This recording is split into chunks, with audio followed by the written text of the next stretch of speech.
Hello everybody, my name is Aldimwe Kori. I'm a Nigerian lawyer and entrepreneur. In 2005, I started a company called Chocolate City, and the idea was to find young talented Nigerians who were either musicians or in the entertainment sector and just develop them. 10 years later, that company has grown to be one of the biggest entertainment companies in Africa.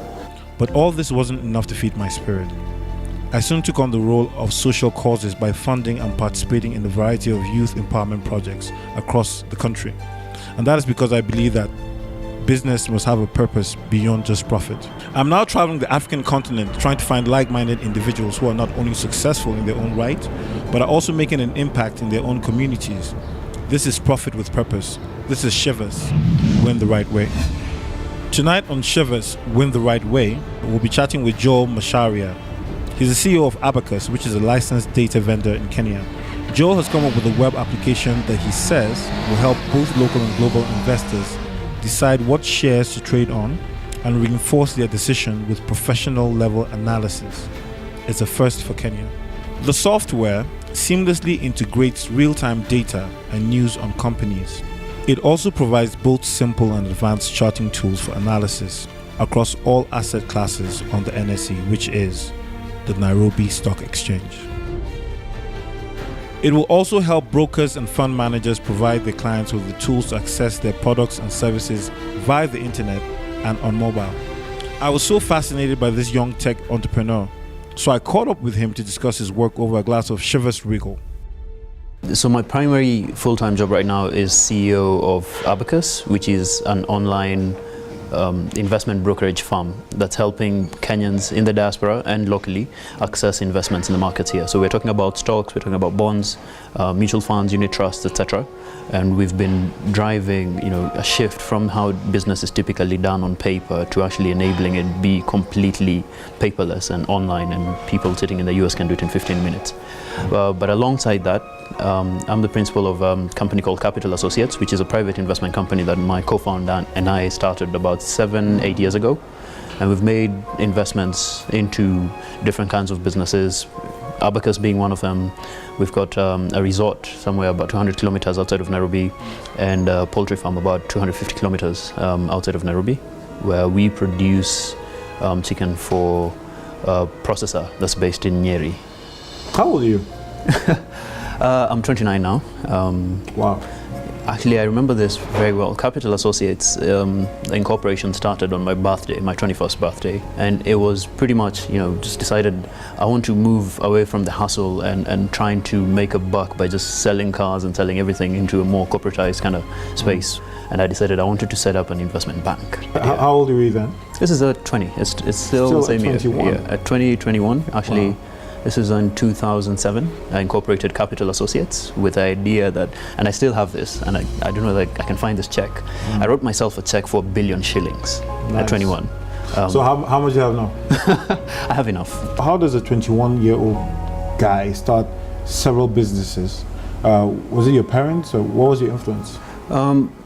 Partly my parents. My mom worked, as a government official, but she had a farm that she was supplying poultry to hotels in Nairobi, and so my childhood, is of phone calls coming in on the landline at about, say, 9 p.m.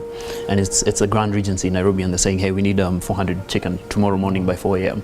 My dad used to take me along whenever he had banking errands. He worked in the bank? No, he worked. He used to run factories for Kenya Tea Development Agency, so he was pretty much in the processing space, manufacturing, processing tea. But whenever he had banking errands, like on weekends, he'd take me along, or he'd take one of his kids, mostly because he didn't like to queue. But when you're 4 years old and you're told to stand in the line and you wait until you get to the counter, it's you feel very mature, right? What is the aim of this app? Is it for the regular person who wants to invest in the stock market? I mean, how does this work? It has very many connotations or ideas when people hear stock market. They think gambling. So they think, we're betting on stocks. There's a whole bunch of those things that we're trying to correct. So one of the things that we do is we run the Abacus Money Academy, which is an online and instructor-led course that's hosted at one of the best business schools here. Okay. And we've developed the course to help people understand not just how the stock market works, but how to get into different kinds of investments. The stock market is just one facet of it. And what we're trying to do is to make it as easy for people to practice and get investments into this for as little as $1.50. So you can get started for as little as that. That's a US dollar now? Yes, US dollar, which is about 100 shillings, 150 shillings, 150 Kenya shillings. Okay. You can actually buy your first set of shares. When people think about the stock market, there's always the risk. Yes. So what if I gave you my life savings and, poof, it goes? Is there some sort of assurance that I get my money back, or insurance or something like that? So we, number one, don't take people's money because we're not licensed as a fund manager. So what we do is to present these opportunities. And that's a very good question, because we've had that question come in a lot of times. And aside from just the stock market, what we have on Abacus as well is other investment options. So you can start with bonds, which will guarantee you a return and will guarantee your capital, which is a government paper. So unless the country really goes to crap, that's going to be assured that you're getting your money back. And then moving along that way all the way to derivatives on the other risk side, where you could lose everything and your kitchen sink. So we're providing access to each one of this. We're trying to, because we look to build for scale. When you're coming in, one of the first things that the system will do is to actually ask you a series of questions. I did some looking up on you, obviously. I was really fascinated with not just the age, but what your business is doing in terms of impacting people. And my question is, what is business to you? I mean, what does that mean in terms of the impact that your business has on people, on regular Kenyans and etc.? We'd like to allow people access these opportunities to make money that are usually reserved for banks, that are essentially taking the same money that we are saving in these banks and then lending to the government or lending to companies. So we were trying to make it as simple as every ordinary Kenyan who has internet access can actually access this at the moment, which is just basically having a smartphone or having access to even a cyber cafe, which there's a whole bunch of them all over the place. What occurs to me is that there are many young Africans out there who want to go into business. Half of the problems is that they don't have the education, or they don't have the resources, or they think what they have isn't enough to start a business. What would be your advice to people who do want to start something? Start with what you've got. I think the last time I completed formal education was high school. I did a couple of years at the University of Nairobi, and then I realized really what I wanted to do and what I was learning by myself was completely different from what I was learning in school. School was still maybe 20, 30 years behind. So the other thing that, essentially I'll tell people is not to rely on, what has been determined previously to be the way. So you figure out your own path, right? Everything I know about finance is from reading by myself. Wow. Because when I was in high school, we weren't taught how to invest in stocks. I taught myself how to do it. I would, and when I left high school, what I'd do is, because internet access wasn't as prevalent as it is today, we didn't have internet at home. I'd come to town, cyber cafe, spend maybe 500 shillings, which is about 8 hours, reading, downloading, and then burning CDs. Okay. And then I'd go home. And so my dad had a computer that he used to keep, we weren't allowed to use, I guess, because, and it used to be kept in a box. He had bought it, he hadn't opened it. What he didn't know is that I'd go home, open it up, plug in, read everything I needed to, and then when I had him get home, I'd quickly unpack it and put it back in the box and put it back where it was. And that's how I taught myself. A lot of the young people today, you're spending a lot of time watching MTV, and you're watching, you're seeing all these rappers with the big cars, and you're sitting in traffic or walking past and you see somebody else driving, a young person driving a big car, and you think you want to go from where you are to that Range Rover. You don't want to do the KSK, you don't want to do the small Toyo, you want to go straight from where you are to the Range Rover, and that's almost impossible. Because we work in technology as well. You read the stories of people who are raising 30, 40 million. Andela, for instance, has raised $25 million. And you're thinking, I want to raise $25 million, I should be in that same space, and I'm trying to jump in there without understanding what it's taken for a company like that to get there. In fact, I think one of the things that you find with business is that sometimes you can grow a bit too fast. Exactly. And you need to pace yourself, you need to be able to grow organically, so to speak.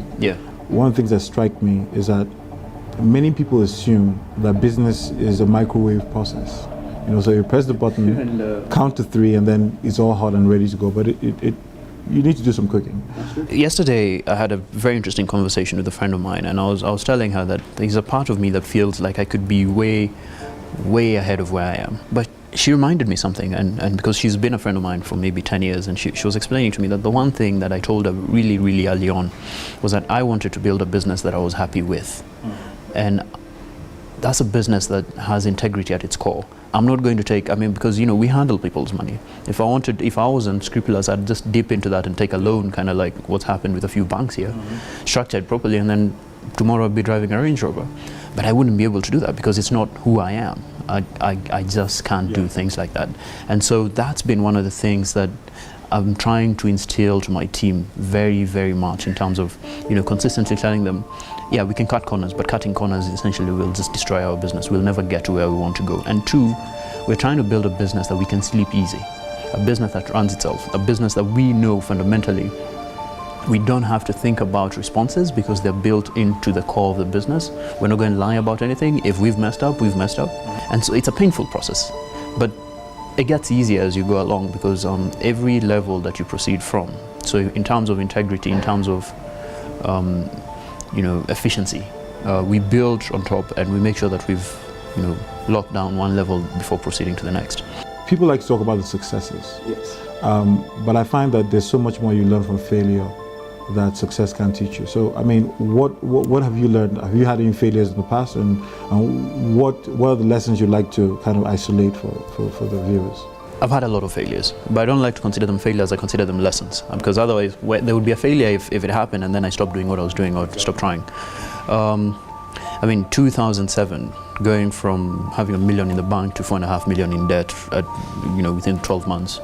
And there are all kinds of things that I can attribute. I could say, the country almost went to war with the post-election violence. It was a bad environment. Markets were crashing. Credit was drying up in the US because this is the 2008 credit crisis. So everything just was a bad environment.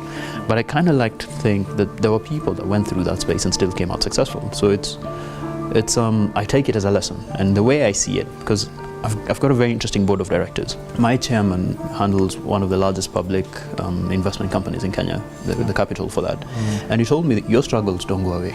It's only that you might be struggling for $500,000 shillings. I might have been struggling for $500,000 shillings at 22, maybe 50 million at 30. At 40, I'll be struggling for 5 billion. The struggle never goes away. It's just the size of it that stays. And I think, so I like to look at each one of these things that happened as a way of building resilience for that 50 billion shilling struggle, because you need to be in a completely different kind of mind space.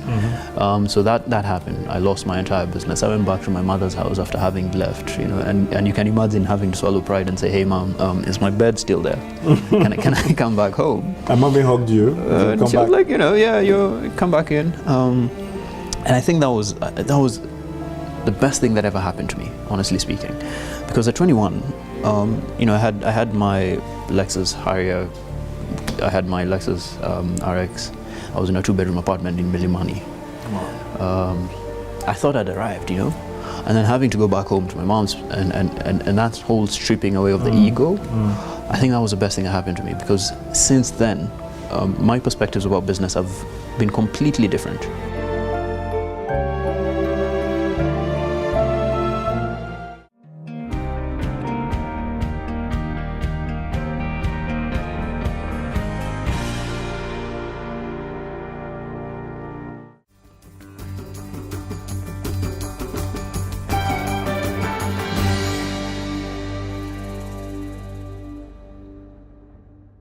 How can I ever forget that day? The worst day of my life in business. We could have been wiped out. What was going through your mind? It seemed as if we had suddenly become the plague. Falonisho does not give up. My husband does not give up. My children do not give up. Nigeria has a constitution.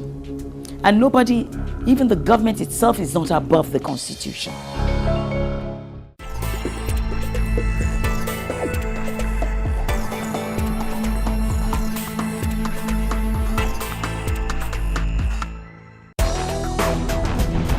Welcome to Marketing, Media and Money, Africa's #1 marketing and media show where we get serious. My name is Tebe Igalafeng. And my name is Gordon Miller. We're going to get serious about the business of media. I'm excited. I'm excited because the very best show in Africa is coming to your channel, CNBC Africa, Marketing, Media and Money. And we're going to get serious Not about just serious, the money. Gordon, though, we must have fun as well. Okay. Am I looking grim? I'm not scared to have fun.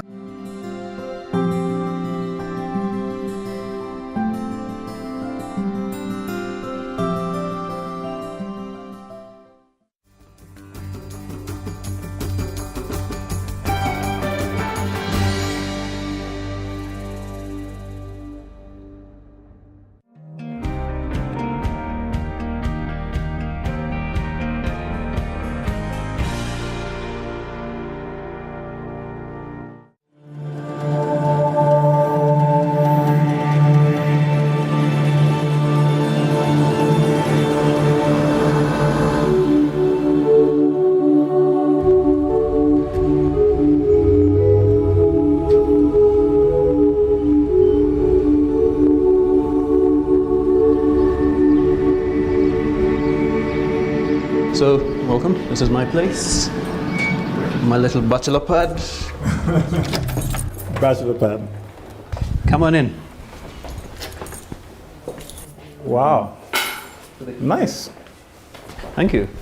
Nice. It's a bit hot. Let me take off my jacket as well. It is pretty hot. Nairobi weather has been pretty crazy the last. Oh, this is fantastic. Who did that? That was done by a friend of mine. It's a local piece. Her name's Pauline. Yeah. So that's the place. I love reading. You love Diana Ross as well. I can see. Yeah. So Diana Ross, it seems like something your parents probably were listening to. So I mean, what was it like growing up? I grew up about 200 kilometers, about 150 kilometers outside of Nairobi, at the foot of Mount Kenya. I remember, early childhood stories my mom would tell me was where I was born and where I spent the first maybe 3-4 years of my life. You had to be on the lookout for elephants walking out of the forest, and they'd come foraging for potatoes and whatnot. So I went to private schools throughout my education and boarding when I was 10, and I think that's also one of the things that drove that drive for entrepreneurship came out of being in boarding and fending for myself. And then I think we moved to Nairobi in about 2002. I was in high school then, and my mom, my dad had been transferred to Nairobi, and then my mom got transferred to Nairobi, and we moved here, and we moved really far out of town. And so a couple of years later, I graduated from high school and essentially started trying to find my way around Nairobi. So started with school, but my classes, I was admitted to law school. I like to think about it this way because I spent about a year living outside the city. Nairobi might have about 10 shillings. Let's use this as an example. There's 10 shillings that's in circulation. But unfortunately, there's about 100 people trying to get that 10 shillings. You go outside Nairobi, you've got 1 shilling, but you've got maybe 2 people trying to get that 1 shilling. So it's not as much money as you could make in Nairobi, but it's also a lot easier to do so if you know what you're doing. So competition's a lot smaller. So Nairobi, I guess, is part everybody. And like I was saying, we don't have natural resources per se, right? So everybody's trying to make something from every other person. So I decided to pay a visit to Abacus, Joel's company, just to see the man in action. So Joel, this is where it all happens. This is where it all happens. How many employees do you have in this company?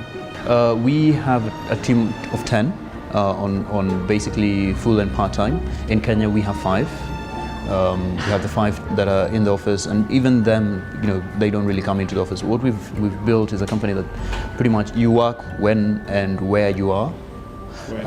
I think my front-end designer, the graphic designer, is I think in Malaysia or Indonesia. He was traveling somewhere, but he still submits his work on time. And what we've done is to build completely paperless and in the cloud business. With every business, companies are always about people. You can have the greatest structures, but without the right people. So what is your approach to hiring the right people? I hire very young and very... Why? You don't like old people? No, are you discriminating against old people? No, I'm not. It's not about the age. Also, it's about also cost. It's and then 2, commitment tends to be very different between somebody who's at home living with the parents versus somebody who's got a wife and kids, and becomes a lot easier to get significantly more commitment in terms of especially when the business isn't working out really well. And as a startup and in the very early stages, in the first 5 years of a business, there's a whole lot of ups and downs, and you kind of want to have the same people being down with you as the same people that are up there with you. But also number 2 is because what we've seen is due to innovating in financial services, we want to avoid having people who come in with the same mindset that we are trying to get to move from. Yeah. So what happens is you hire or you interview people and you see this guy left university, has spent 10 years doing something in this exact way and doesn't know why and doesn't understand how to do it any other way. And so that person can't really fit in. 10 o'clock, it's a work day. Yes. And I guess the markets are open. Markets opened about 30 minutes ago, but 30 minutes before that was audit. Yeah. I think I can sure. quickly so show let's you see how this whole thing works. Actually. Let me just log in. So and you have a mobile version for the phones as well? Yes, available on Android and iOS, right. But the mobile web as well. And here we are. So On this application, once you come onto the dashboard, what you see is actually like an overview of the market and what's opened up. So you can see the NSE 20 share index and the indices at the top. You can actually see which are the biggest gainers, top losers, and it updates real time. Since we're streaming this data, I think you've just seen it updating. Yeah. We're streaming this data directly from the Nairobi Securities Exchange onto the application, and we can see what's been traded today. We've got Market Watch where you can actually see the trades as they happen. It takes 5 minutes to withdraw your money into any M-Pesa or bank account in Kenya. We actually move money faster than the entire banking industry has been able to do. And one of the reasons why we did this and why we focus so much on technology is because it frees up our staff not to do things but to think. We launched the trading bid maybe 2-3 months ago. On the revenues, I'm not actually allowed to disclose without having the sign off of my other shareholders. But we've hit 4,800 investors so far. In the span of maybe 6 months, absolutely no marketing. We're starting to see the deposits growing. We've just crossed $75,000 in people's money that's sitting on Abacus over the last 2 months. Actually, we should have in excess of $1 million of people's money that's been transacted through Abacus by mid next year, coming through our system and going into the various investments that we have. So where are you taking me to next? So we're going to head down to Strathmore University, and we set up one of the things that we saw, because we're in the investment space and we like to look at the investment path. So the education part was what we were struggling with, and so we decided we're going to set up the Abacus Money Academy, and it's supposed to teach people how to invest and what your options are. The Abacus Money Academy teaches the various asset classes, how to invest your money, where the money actually comes from, how do you find the money to invest. And so that is actually run online and at Strathmore University. All right, cool. So let's go.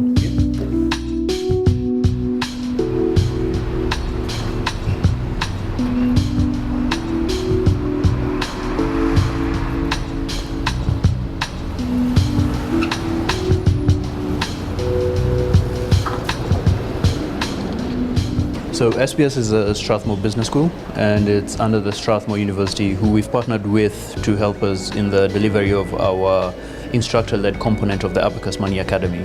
So essentially, we host our program here, and we work very closely with Strathmore to make sure that it actually ties into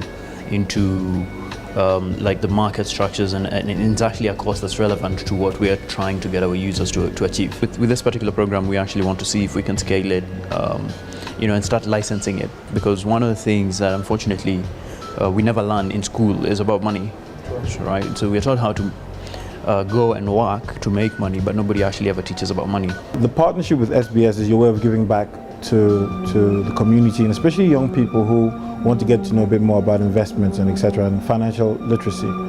But why is this crucial to you? So 2 parts. One is it's for the business, it actually helps us in the fact that more educated people will make investments, and we hope they'll make these investments via Abacus. So it actually does build the business. Society, when I look at the situation where people are and having very small facets owning all the information makes it extremely difficult and unfair for everybody else. And I think trying to even the ground a little bit is one of the things that we should all, those among us that have the ability to do so, should try to do. I think one of the things that I've come to realize in business is, a lot of people kind of say, I want to do this, and then at the end of it, I'll do this other thing. But there's that path through it, and so as we go along, we're giving back. With education, we're giving back, and it kind of even goes through all our businesses. Sagana Farms, for instance, we want to make sure that in as much as we're building something, we're not the only ones who are benefiting from it. We're taking these farmers along with us, and Sagana Farms, which I started 2013 when I was taking a break from the technology space. We've run experiments on how to distribute like large-scale benefits to small-scale farmers. So if it's retail, for instance, connecting small-scale farmers to small-scale retailers using large-scale infrastructure. If it's the poultry farm, for instance, where we run, we do about 5,000 birds a cycle, which is 5,000 birds. Yes, which is about every 42 to 2 months, every 42 days to 2 months. we have the capacity to do that. We have the money, the access to the necessary contracts, but the farmers around us don't. And so we're trying to figure out how do we then organize them into kinds of structures that would allow us to start to help them get to that kind of scale. So Joe, so many exciting things I've heard, fantastic story. But my question now is, how are these businesses impacting on the great people of Kenya, for example? How is this making an impact? There are two things in terms of, aside from bottom line impact, to how we deliver value for society as well. The first is we create jobs, right? And we all know, Africa's horrific jobs situation. Yeah. So being able to create jobs at the farm where we've got 12 people working on the farm, at the resort where there's probably 40 people or so working at the resort, and Abacus with its 5-10 people working on it across different places. Yeah. I think being able to create jobs has been one of them. And I think one of the things I'm learning about creating impact is that attempting to do it at scale is an extremely difficult thing. And so I'd rather try and find sufficient value for this one person rather than just tap a million people. That they know that you're trying to help them, but you only were able to deliver 100 Impact shillings. isn't as great. Yes, exactly. Yeah. So I'd rather change a single person's life than really be a forgettable occurrence in a million people's life. But what's next? What's next for you? It's really to get things sorted out in Kenya.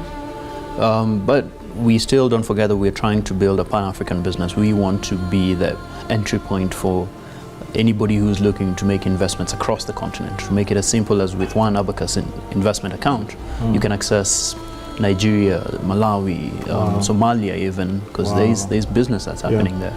So to start to channel these kinds of investments into Cameroon and helping not just Africans, but also Africans in the diaspora invest back in their homes.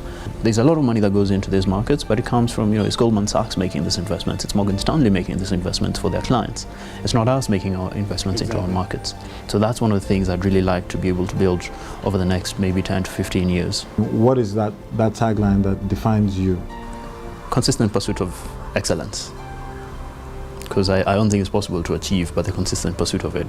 And it draws also from my high school motto, which was strong to serve, right? So there's strength in service. So those two things, and that consistent pursuit of excellence in service, that's what I drive for. Let me propose a toast. Fantastic. To Abacus Pan-Africa. And to the unending pursuit of excellence. Fantastic. Cheers. Cheers.